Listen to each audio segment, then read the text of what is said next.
Let's give it up for Farah.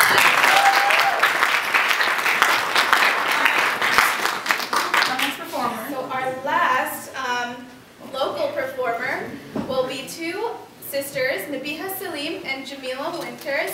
Fun fact about Nabiha, she's been told that she should be the voice for cartoons. So maybe you can point that out and see. And she's good at that. Fun fact about Jamila, she's a fashionista. So give it up for our sisters.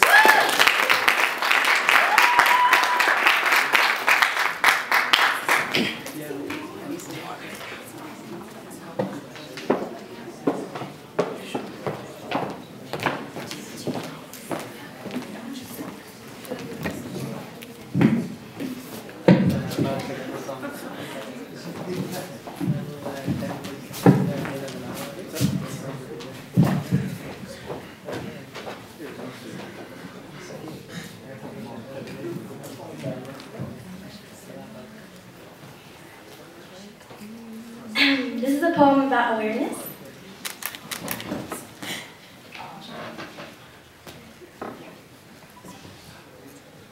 I try talking about issues to understand why people do the things they do. Shushed again, I'm getting warning glances from across the room, so I slump over my meal and do the bare minimum. I'm sitting at the dinner table just waiting for my fix, just some food in my stomach, and I'll be rid of this idle chatter, this talk about whose clothes fit and now who's gotten fatter. I know there's something deeper. I know it, and I wish I could seek her. I wish I could keep her. I wish I could ask the inner me to release her from this prison that she's hid into.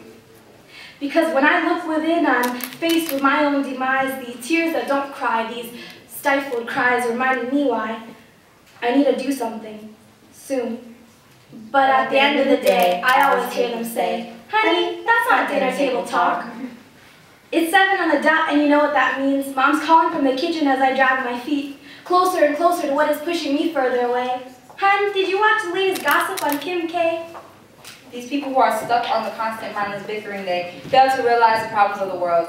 I tried to discuss with my mother about the protests I put together and how it is difficult to find people who are passionate in a cause like me, but she pays me no mind and asks me to pass the greens as she continues to talk about celebrities, and I proceed to think of ways I could leave the table. How are we so different?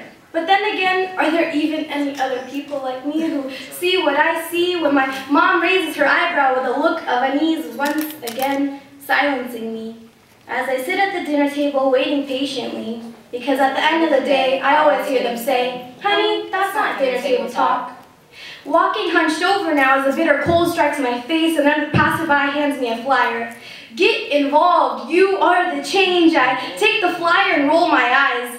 Activism is of year, now everyone cares. A new big thing is to share and share and share until you feel like you understand, like maybe you're starting to actually care.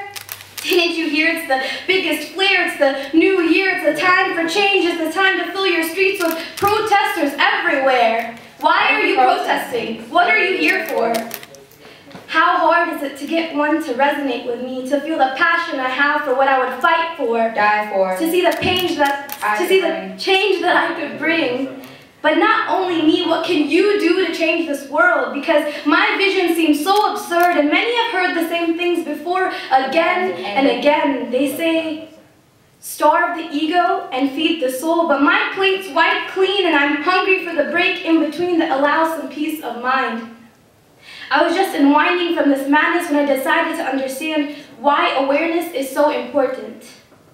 We're stuck in this society filled with apathy. Apathetic souls walking by steadily to fill the holes in our hearts and souls, truly confined by our minds instead of what's been left behind and who has been left behind, like the Syrian child who is now an orphan losing both parents right before his eyes, bombs exploding from the skies, and it's just another day in Palestine, barricaded by not just walls but armed brigades. And what about child sex trafficking or domestic abuse or women getting raped? And what about the growing worldwide epidemic of HIV and AIDS?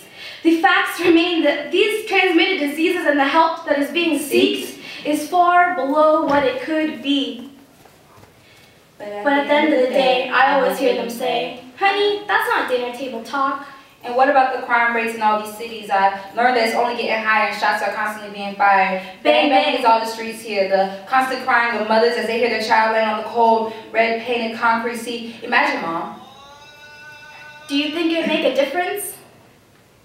How you would feel if one would see your baby in the streets, your 13-year-old child packing nothing but heat, having no concern for education or trying to live past the age of 19. See, Mom, do you think it would make a difference?